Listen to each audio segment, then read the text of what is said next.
Today is April 7th, 2023. My name is Charles Suter, and today I'm presenting a topic I title Success by Managing Your Inputs. My main message: when you do your best, regardless of the outcome, you are a success. Many people who are fully engaged in a long-term pursuit of major goals often become overwhelmed by the demands of their endeavors and develop a crisis of confidence, fearing that they can't live up to their own aspirations, standards, and idealized sense of self. This crisis of confidence often occurs to many people, students, athletes, workers, who are trying to attain high standards, oftentimes set for them by their parents or other authority figures. There is a way out of the crisis of confidence by focusing more on the controllable inputs and less on the uncontrollable outcomes. If you do your best to prepare for and control the inputs, you are likely to earn a best outcome. Regardless of the eventual outcome, when you do your best, you are a success, and you can be proud of what you've accomplished, irrespective of the actual outcome. Proposition 1. To achieve any goal, you must supply all the required inputs. Success depends on completing all the right inputs with a proven process. Here's a little visual that might help you imagine how the inputs, when combined with a defined process, leads to output. In other words, if you're going to bake some bread, you have to have ingredients and you have to follow the cookbook, a defined process, in order to get your output.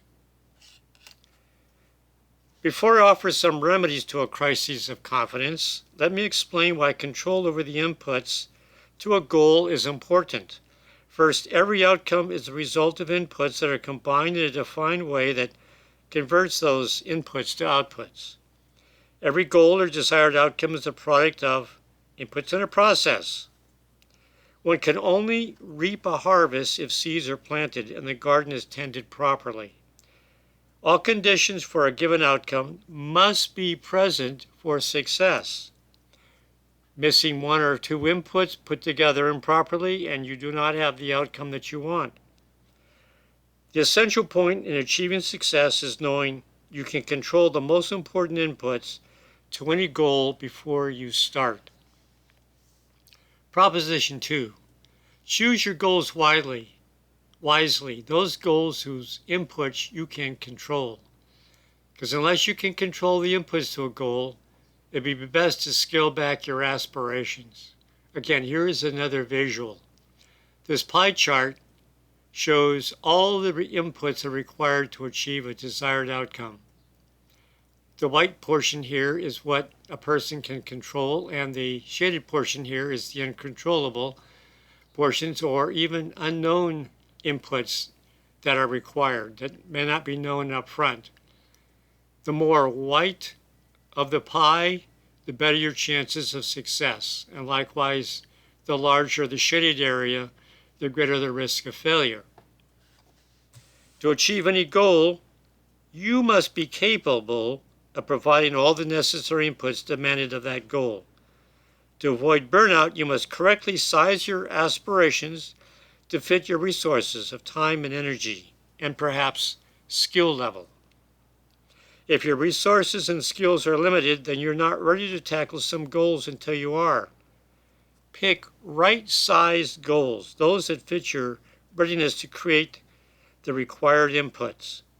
If time and energy is a problem, then prioritize your goals to fit your available resources and time, and also your willingness to do the work. Proposition 3. Choose goals that fit your readiness to achieve them.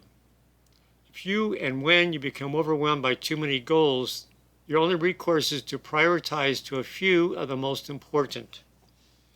When you become aware that you are struggling to meet the higher standards of a particular goal, or too many goals, you must make some tough choices. If you cannot find the wherewithal to meet the higher input standards by working harder or smarter, The only other recourse is to cut back in some areas of your life to make more time and energy available to expand on your higher priorities. Prioritize what you do. Focus on what is most important and eliminate everything else. Your capabilities and willingness to sacrifice must match the demands of your goals, or you'll become overmatched. It's better to succeed in a few chosen areas than to fail at many. My final message: success is doing all you can to get what you want.